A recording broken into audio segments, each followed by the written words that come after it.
A person said, "O messenger of Allah, should I tie my camel and trust in Allah, or should I leave her untied and trust in Allah?"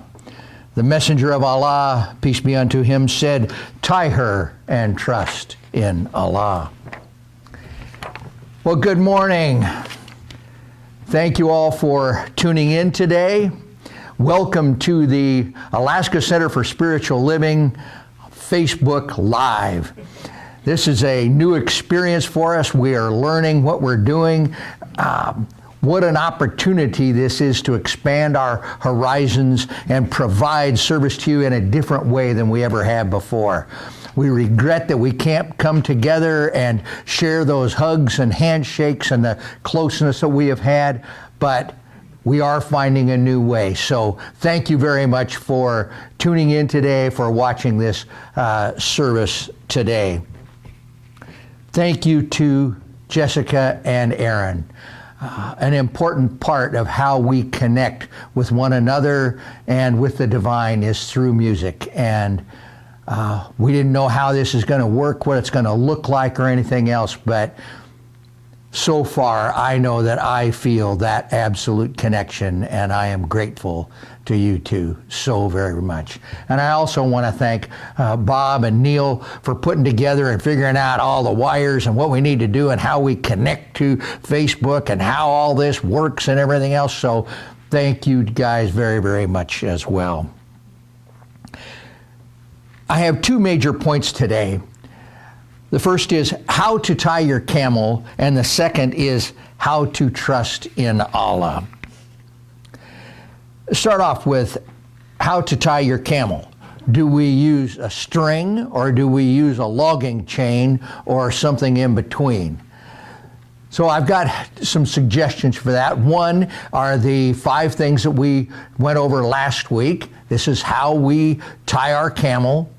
And the second thing is going to be, how do we harness the divine feminine within each of us? So the 5 things that we learned last week: hands, wash them, lots, keep doing it. It's how we tie our camel. Face, don't touch it. And that can be hard to do. Now, last week I talked about my friend in Hong Kong and how everybody over there wears face masks, and they absolutely believe that that's it. Yet the information that we get from the Center from Disease Control and other healthcare, masks probably don't do that much. They may do some good. They definitely do good for healthcare workers if you're right in the middle of a whole bunch of really sick people. But for the average guy walking down the street, don't know how much it works, but I figured out why it is so effective. Because it keeps you from touching your face when you've got that face mask on, even for those that have developed a habit of stroking their beard. So, face mask, don't touch your face. Elbow, cough, sneeze into your elbow. Or we can greet one another with the now famous elbow bump. But be smart about it. Don't hack into this one and then elbow bump. You want to honk into one and then bump with the other. Well, I just thought I'd bring that up. Feet. Pay attention to your feet. You have to have 6 of them apart, 6 feet apart. That's what the CDC says. We are exercising here today 10 feet apart from one another. And lastly, feel. If you don't feel good, for whatever reason, stay home, self-quarantine, take care of yourself. So the second way that we can harness tie our camel is by harnessing the divine feminine that's within each and every one of us. And that's a big question. Well, what is the divine feminine? And we all have our own idea of what that may be. It seems to me that the divine feminine is a series of characteristics. They're things that we do. It's things like our creativity. It's things like intuition. And some of these things we generally assign to females, but these qualities, these tendencies are within all of us, regardless of our gender, our ethnicity, our age. These are present in all of us. Sensuality.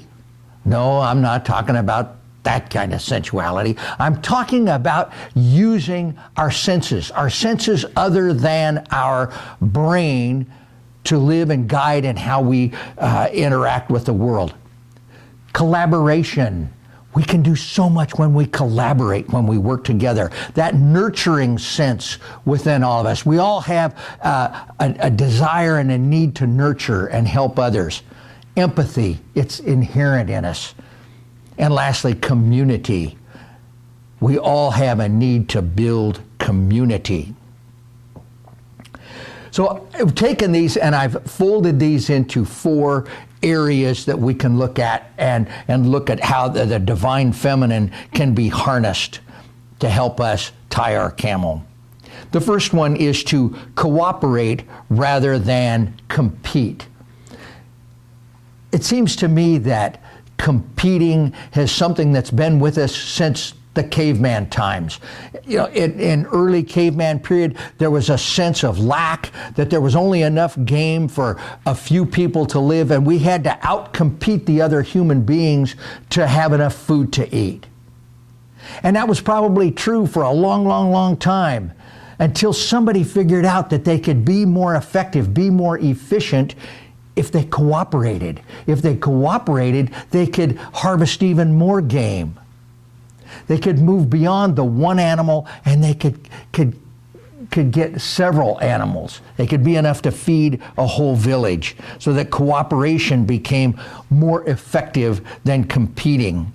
And that very same thing is true today in the business world. We have a tendency to want to compete. We want to sell more than the other guy, build more than the other guy, do everything bigger. But it's more effective if we cooperate within the business community. And it takes us all. We all have to contribute. We all have to stand in. We all have to do our best. Those of us who are celebrating now in big parties, lots of people in close proximity to one another on the beaches in Florida, really aren't helping us at all. They're not cooperating, because we need all of us to come together to do this.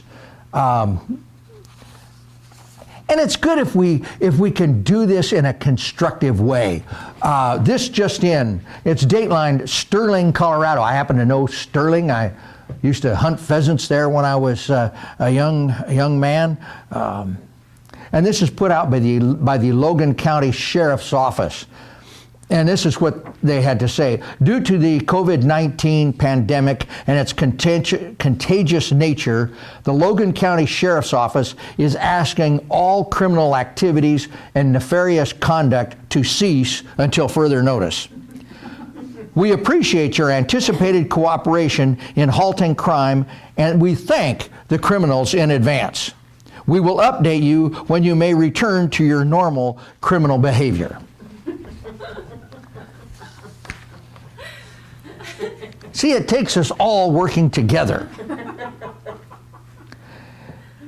Okay, the second way that we can put all of these qualities of the divine feminine to work is to sense rather than to think. This means using our heart, using our other senses, how we feel, that gut feel, rather than only using our brain in decision making and what we do in the world. I'm reminded of a time many, many years ago when I was the manager at GE.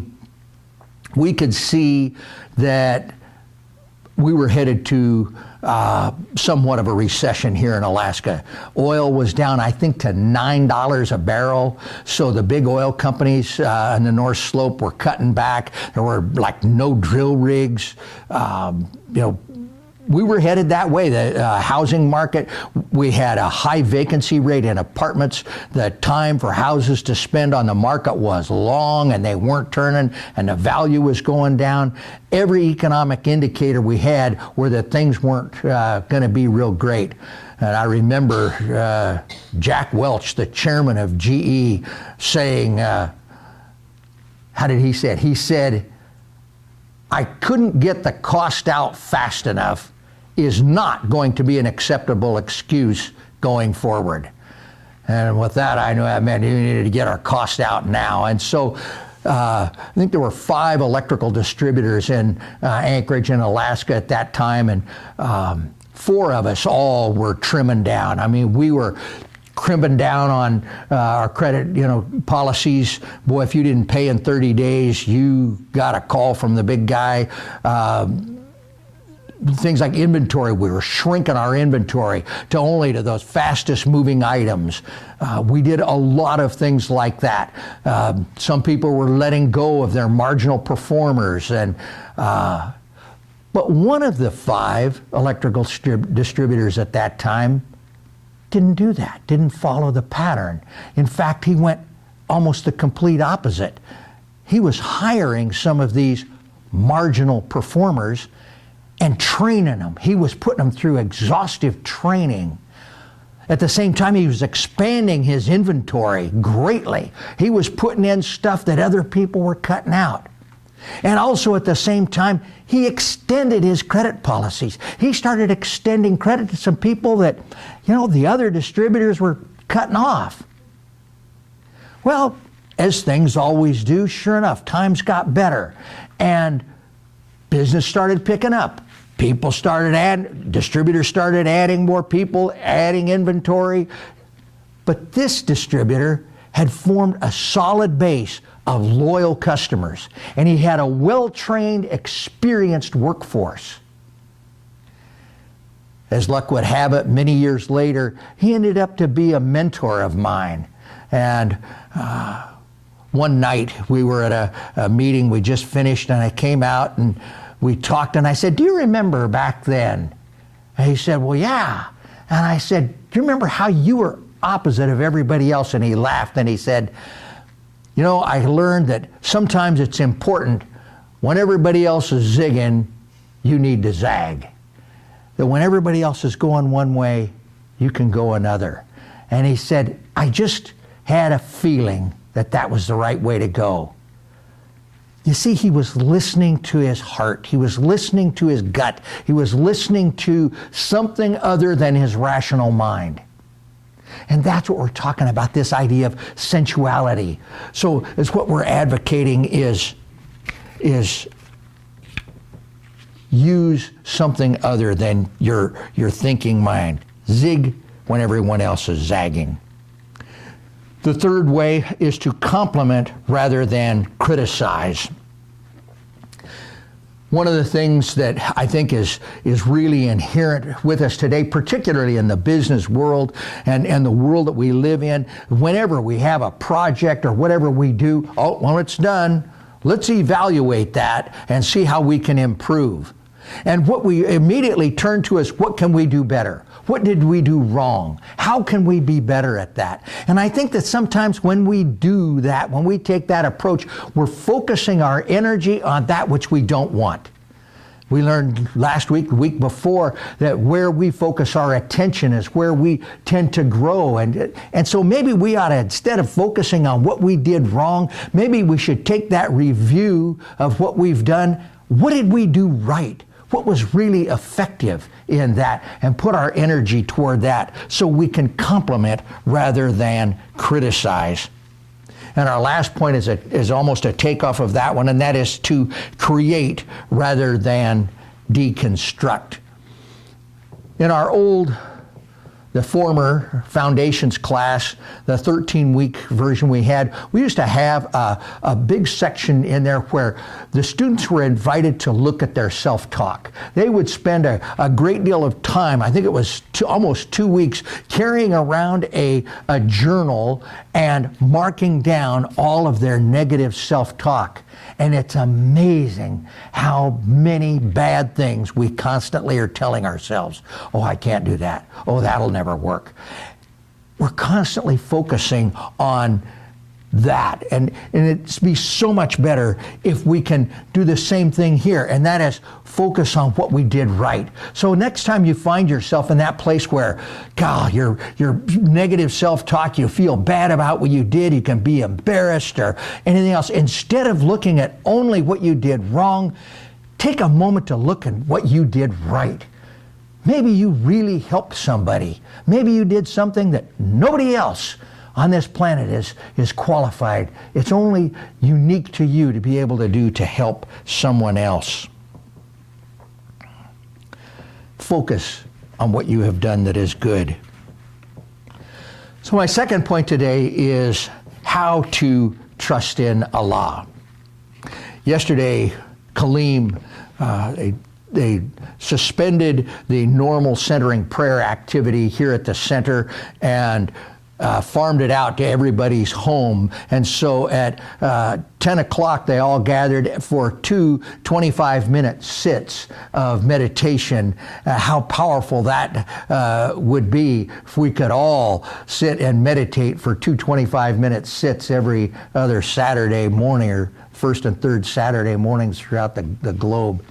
But after they finished that, and I don't know whether it was part of, if it was the week for Lectio Divino or not or whatever, but Kaleem sent me this quote. It's from Thomas Keating, who is a monk, sort of the father of centering prayer.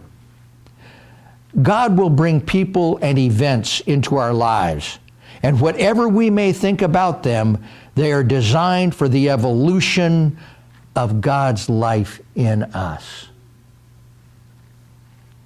Makes you wonder what good could come from something like this coronavirus. I had 2 opposing and contrasting experiences in the same day last week. I was scrolling through my news feed and I came across a video of people fighting for toilet paper. And I thought, wow, what is this world coming to? We're fighting over toilet paper. And then a few hours later, Ann asked me to go to Costco. And I think many of you might know I'd probably rather have a root canal than go to Costco, but I was going to be good, and I went along with her, and we paraded off to Costco. My experience there was not what I had anticipated. Instead of the usual crush of humanity, people were maintaining their 6-foot distance. People were so polite to one another. I noticed a display, a big pallet of one particular item, and a lot of people seemed to be wanting it, and it was flying off the shelf and whatnot, and it got down kind of toward the end, and a gentleman stopped and looked around, and he let those behind him take the rest of them. There were things like that. People were just more courteous than usual. They were kinder toward one another. And to me, that contrasted so much with the fighting over the toilet paper. And it gives us an opportunity to decide how we want to be. Do we want to be kind? Do we want to be generous? Do we want to support and love one another? Or do we want to fight over a piece of toilet paper? Our generosity of spirit can create a positive energy that permeates the very air in which we all breathe. It creates a powerful new vision of who we are and what we can accomplish together. Earlier this week, Charles Barkley, I don't know if you know Charles Barkley or not, he's a famous basketball player. He's retired. He's very good. Now he's an announcer. I'm not much of a basketball fan, but I like to watch Charles Barkley because he's got a great sense of humor. But I learned that Charles Barkley is selling his NBA MVP award and one of his Olympic gold medals. More valuable than gold. Why would he sell those? His answer was really profound. He says, I don't carry a NBA MVP trophy around with me. I don't walk around town with my gold medal around my neck. No, they're sitting in a closet collecting dust. I can put those to work. And he's selling those so that he can raise funds to provide affordable housing for people in the small town that he came from of Leeds, Alabama. That's the generosity that I'm talking about. But it doesn't have to be a big thing like an MVP trophy or an Olympic gold medal. This is a great story. It's called The Music Goes On. I talked to someone earlier this week who pointed out that social distancing is somewhat of a misnomer. What's happening now is physical distancing. But we're still as social as ever. Take Terran Tien, age 9, and his little sister Calliope, age 6.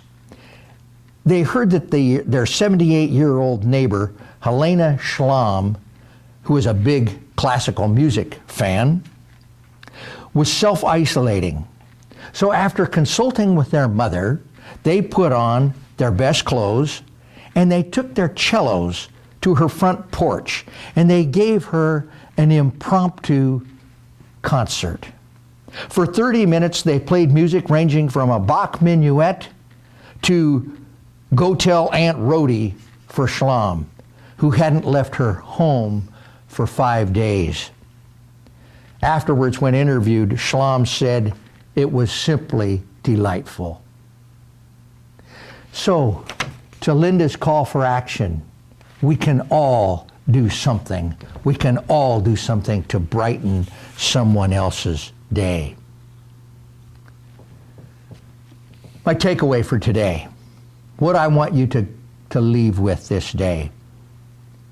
I invite you to create a new virus of caring, a demonstration of our humanity that is even more contagious than the one in the news. This is our time. We can choose to surrender to fear, or we can show the world what it means to be thoughtful, to be generous, and to be proactive in helping friends or strangers alike.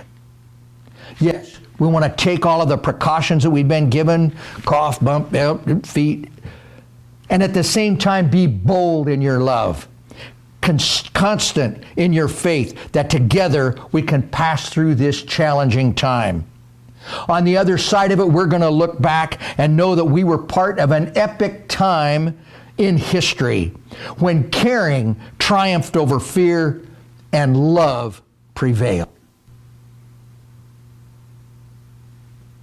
And so with that consciousness, that awareness, I'm asking my colleagues and practitioners and everyone else to join me this day, this moment, in holding our congregation, our city, our state, our country, and our world in loving kindness.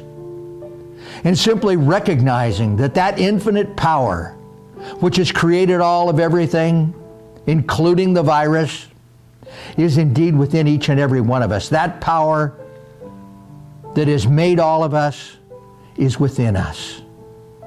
We are part of that higher power. We are part of that infinite intelligence, that infinite creativity.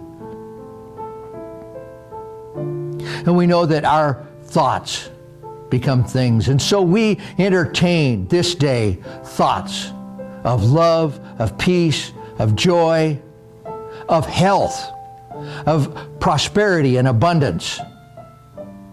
And we encircle the globe with that very love. And we take action. We give of ourselves. And so we just give thanks. It is from this place of gratitude that we focus on that which is good. And so we just give thanks this day. Now we step back and we allow everything to unfold in perfect divine right order. We give thanks, we let it go, we let it be, and so it is.